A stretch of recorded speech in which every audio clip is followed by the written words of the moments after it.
Imagine you can't go to school, see a doctor, travel when you want and feel constantly looked down on. For 10 million people, that's life. Life without a nationality. But why in 2017 are so many people in this position? And what can we do about it? This is Inside Story.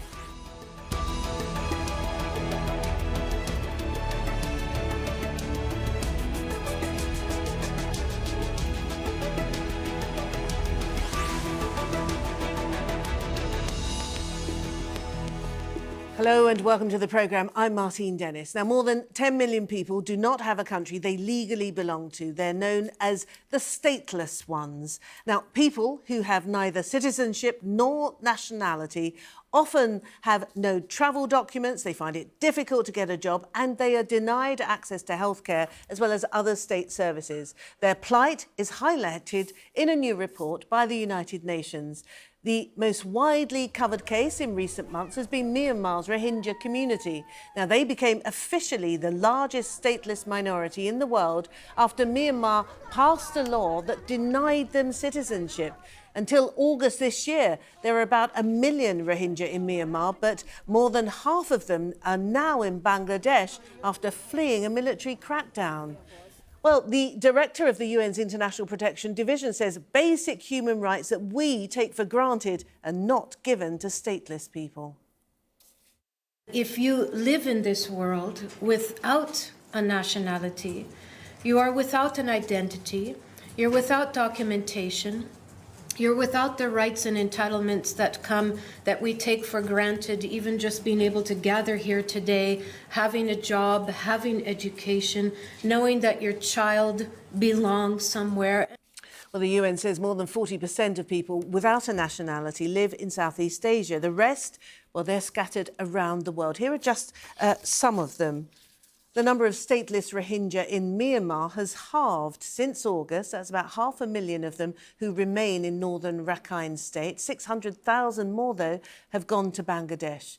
Many of Thailand's 500,000 stateless are from hill tribes. They're ethnically different from the Thai majority. Hundreds of thousands are without a nationality in Nepal. Mothers there are prevented from passing their nationality on to their children. There are at least 90,000 people denied citizenship in Kuwait. They're known as Bedoun, which means without. About 700,000 people live without nationality in Ivory Coast. Many moved there in the 20th century to work on the coffee and cotton plantations.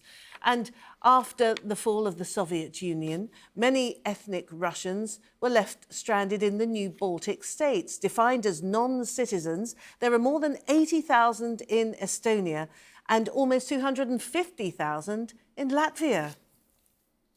All right, let's introduce our guests now. Joining us from Amsterdam is Melanie Kana, who's chief of the statelessness section at UNHCR. That's the UN's refugee agency. In London, we have Amal de Chiquera from the Institute on Statelessness and Inclusion. And in Pennsylvania, we have Waka Udin, Director General of the Arakan Rohingya Union. Welcome to you all. But Waka, can I start with you and explain to us how central, how key is the issue of citizenship for the plight of your people in Myanmar? The citizenship issue is the key, the central issue. All what's happening today to Rohingya people, forced displacement and persecution, ethnic cleansing, genocide, all the central issue is citizenship. Because of that, their citizenship have been deprived, taken away from the Rohingya people by the Burmese military. They are in this kind of situation. So in order to solve this problem, citizenship issue has to be addressed. OK, Waka, can I just get you to take us back to the daily practical difficulties that are encountered by Rohingya people in Myanmar because they don't have citizenship, they don't have identity papers which tell the authorities that they actually belong to Myanmar? The Rohingya people were given citizenship, NRC, National Registration Citizenship Card, by the government of Myanmar according to 1947 Constitution. They've held that NRC nationality card until 1962, and then they have phased out and coming with 1982 citizenship law, effectively voiding the Rohingyas NRC card. Because these Rohingya people, their citizenship has been revoked strategically, systematically. Everything got limited. They are persecution, they are travel restriction, marriage restriction, freedom of worship, access to healthcare, access to education, land ownership, and on and on and on. Nothing has been granted to Rohingya people anymore. And then as this starts violence in 2012 violence. But this has been pre-planned since a long time back, 50 years back. All right, OK. Waka, can I just stop you there? Because I'd now like to go to Melanie in Amsterdam. And Melanie, we've heard a list of the deprivations then wreaked upon the people, the Rohingya people of Rakhine State in Myanmar. Their citizenship was actually taken away from them. Tell us about the other people, the other 10 million people around the world who, for whatever reason, do not have citizenship or nationality. Well, first of all, the 10 million figure is an estimate. The truth is we don't really know exactly how many people around the world are stateless, and that's something we'd like to improve through the course of our campaign to end statelessness. We need better data. But the answer to your question is that statelessness is caused through a variety of circumstances. The one that we're highlighting in the new report is discrimination, and that is, of course, the case of the Rohingya, who we were just speaking about. But it's the case for lots of those who are stateless.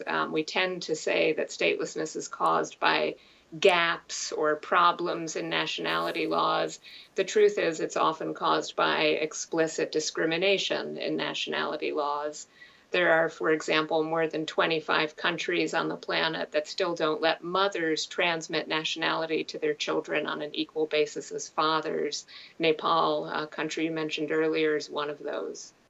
OK, Amal, coming to you in London. Now, you and your organisation, you have done specific work with regard to children who are stateless. Tell us what you found. Well, just to add to what Melanie said, with children too, we often find that the reason they are made stateless is because of discrimination. And it can be discrimination on the basis of ethnicity or religion or gender, if it's a country where the mother isn't allowed to pass on their nationality to their children. And what this means is that addressing statelessness or solving statelessness often is not an easy thing to do. It requires an actual engagement with stereotypes and prejudices and many, many years and decades of exclusion. And often there are very strong political reasons as to why groups like the Rohingya are excluded, and children who are born stateless, both in their country as well as in exile, remain stateless despite clear human rights obligations to grant children nationality if they would have none. It's a very difficult... What's so alarming, Amal, seems to be the fact that a stateless person can pass that status on to their children and so on and so forth. This can go for generations. This can go on for generations, and it goes on in the context of forced displacement and refugees as well, which is why when we at the Institute, we look at the total figures for statelessness, we also include stateless refugees and stateless Palestinians, which actually then takes the estimate to around 15 million at least. Because if you look at Bangladesh, for example, where you have hundreds of thousands of Rohingya refugees, you have children who've been born in Bangladesh in the 80s and who are now adults and have been stateless their entire lives in Bangladesh. So it's not just a problem which is contained in the country of origin. It's a problem which becomes a global problem and which the international community at large has responsibility to address. Amal, staying with you, that's an interesting point that you make. Whose responsibility is it then to provide this basic human right of a nationality, of citizenship, to all of those hundreds of thousands of people who, because of persecution, have fled to Bangladesh? Should Bangladesh be offering the Rohingya people citizenship? the International Covenant on the Rights of the Child is very clear. A state has an obligation to grant nationality to children born on its territory who would otherwise be stateless. Now, in reality, it's a much more complex and challenging scenario. And for many Rohingya, if you speak to them in Bangladesh, they would speak of their right to nationality in Myanmar. They feel Burmese. And there is a concern there that you do not want to in any way release or lessen the pressure on Myanmar to sort its act out.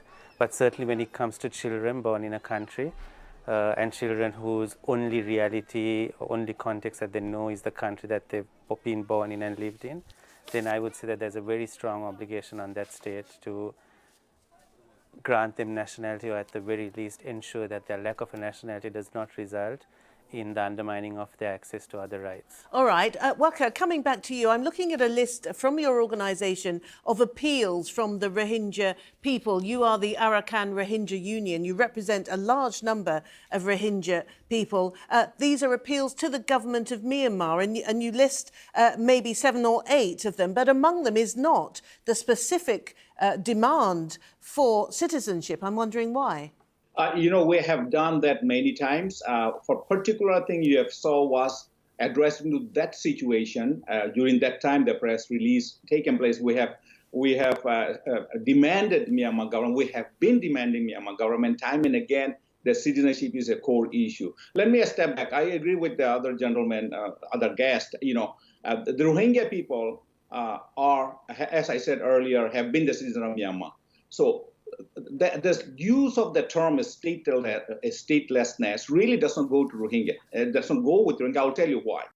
First of all, Universal Human Rights Declaration says that everyone has the right to a nationality, and then no one shall be arbitrarily deprived of his or her nationality, right? And then what Myanmar government did in 1954 convention, stateless convention said that an individual who are not considered citizens or national under the operation of laws of that any country. Okay, so Myanmar government created a law, military created a law in 1982 just to nullify their citizenship, to make their statelessness. So a statelessness is created by Myanmar government. They are not stateless. I want to stress this point here. Rohingya people, if they are stateless, how nearly 1 million Rohingya could have voted for the Myanmar government, USDP, in 2010 election. Let me come back to Melanie. And I'm assuming that this whole problem is exacerbated by geopolitical upheaval. Is this a problem, therefore, the issue of statelessness, is this a problem that is being slowly improved, or is it actually getting worse, given the amount of conflict we have around the world today? Well, it's a very good question. If I could just quickly, in response to what the previous speaker just said, agree that, it's sometimes a bit misleading when we talk about millions of stateless people around the world, because it can give the impression that there are millions of people who don't belong anywhere. And of course, that's not true. Everybody has a strong connection to a state that they call home. And one of the things that we're urging in this report is that every state grant nationality to stateless people on their territory if that's the state where these people have the strongest ties, and everybody knows intuitively what counts as strongest ties. It can be the place you were born, the place you've lived your whole life, the place your family was born. So I agree that it can be misleading to talk about people as stateless, and that's one of the reasons that we named our campaign the hashtag I Belong campaign to end statelessness, because everybody does belong somewhere. No, but it is an administrative position, isn't it? I mean, it's a bureaucratic position. If you haven't got identity papers pertaining to that particular country, then you are going to suffer all sorts of privations, as we've already heard. Absolutely. And the thing about this problem, unlike so many other global problems, is that this is really solvable. Amal mentioned that it can be difficult because it may relate to entrenched discrimination, and I absolutely agree with that. But the technical fixes are easy. it's easy for a state, if it wants to do it, to grant people nationality. It's easy to facilitate the granting of nationality. It's easy to give, a small minority on the population that's been there for generations the nationality they deserve, as Kenya did earlier this year with respect to the Makonde. It's easy to eliminate gender discrimination from a country's nationality law, as both Sierra Leone and Madagascar did earlier this year. So to answer your question, we are seeing some progress. I think the campaign has really helped to raise the level of global awareness. And we've seen a number of countries become party to the Statelessness Convention. Since the campaign was launched in 2014, there have been a remarkable 15 new accessions to the Statelessness Conventions. We've seen more than 6 states reform their law to make it easier for children born on the territory who would otherwise be stateless to acquire nationality. So there is progress. There's also progress in terms of the reductions. We're seeing tens of thousands, about 60,000 cases of statelessness resolved every year.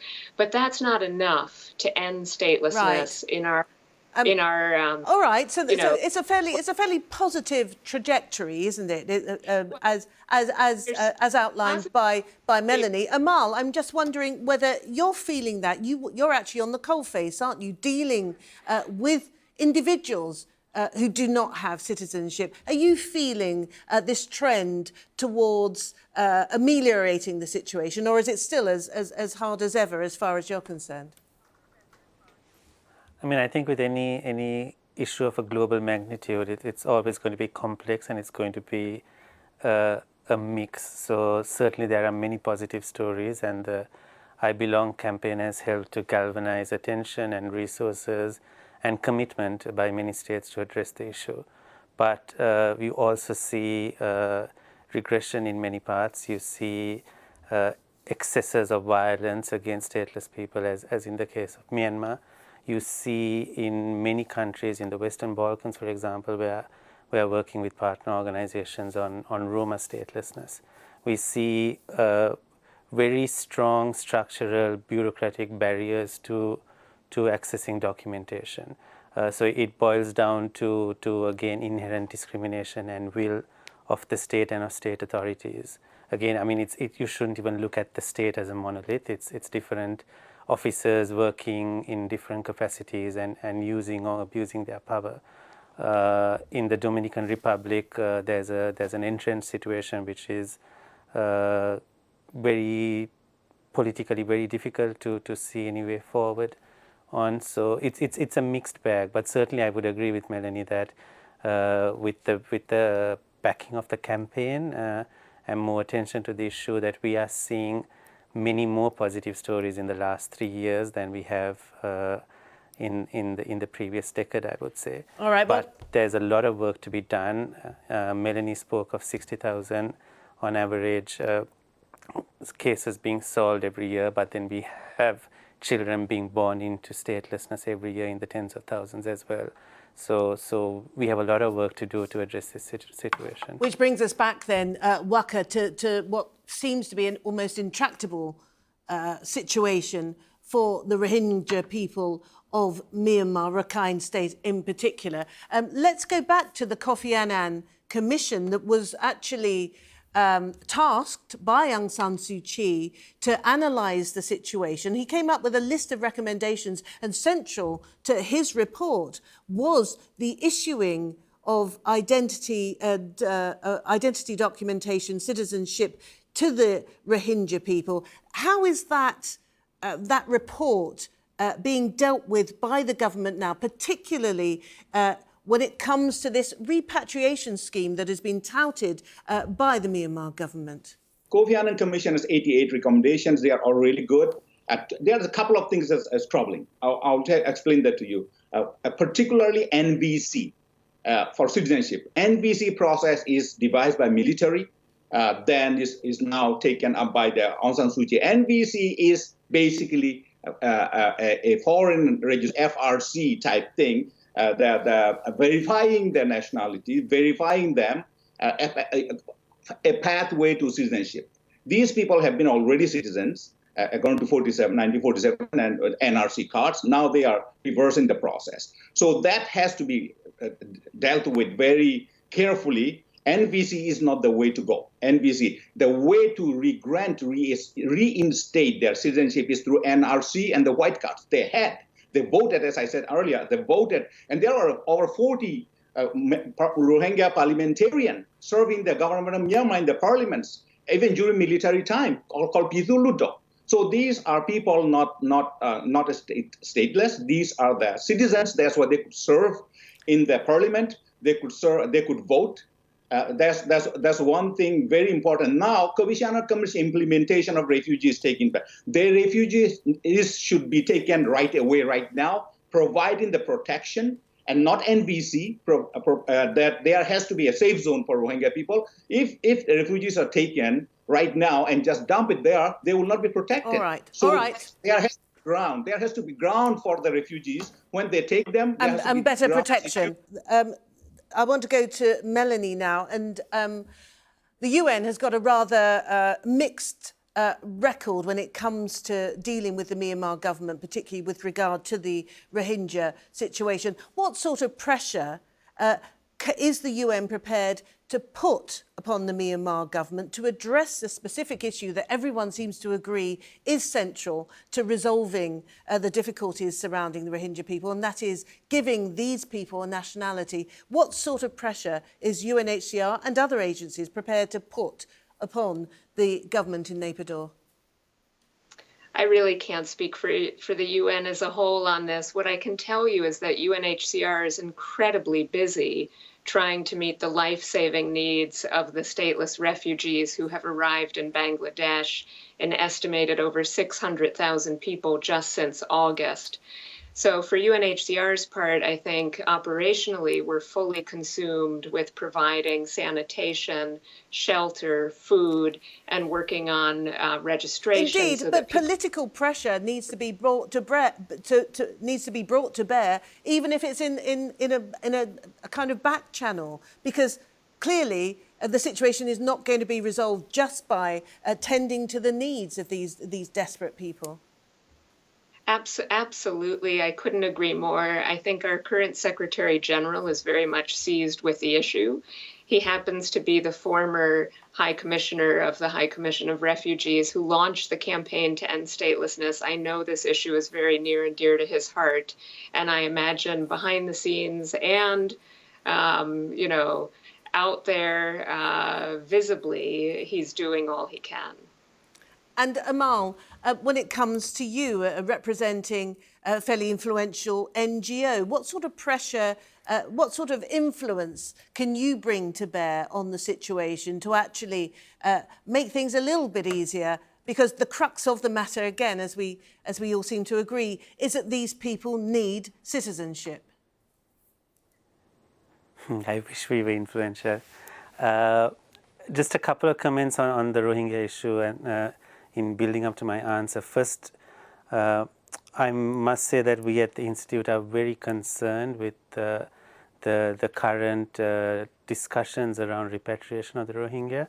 It's clearly the wrong time to be even broaching this subject, and any move to remove the Rohingya or to repatriate the Rohingya back to Myanmar would amount to what is known under international law as refoulement, which is sending people back to a situation of incredible danger.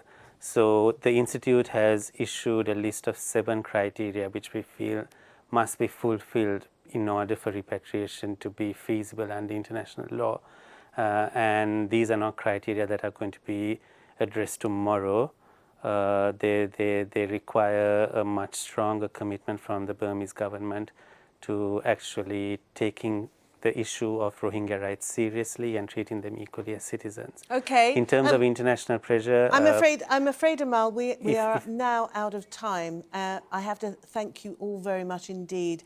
Melanie Kana, Amal de Chikera and Waka Udin, thank you all very much indeed for taking part in this programme. And thank you, as ever, for watching the programme. Should you want to see it again, you can go to the website, aljazeera.com. If you want more discussion, there's our Facebook page, Facebook facebook.com/AJ Inside Story. If you want to join the conversation on Twitter, our handle is @AJ Inside Story. I'm @Martine Dennis. Thank you for watching again. It's bye for now.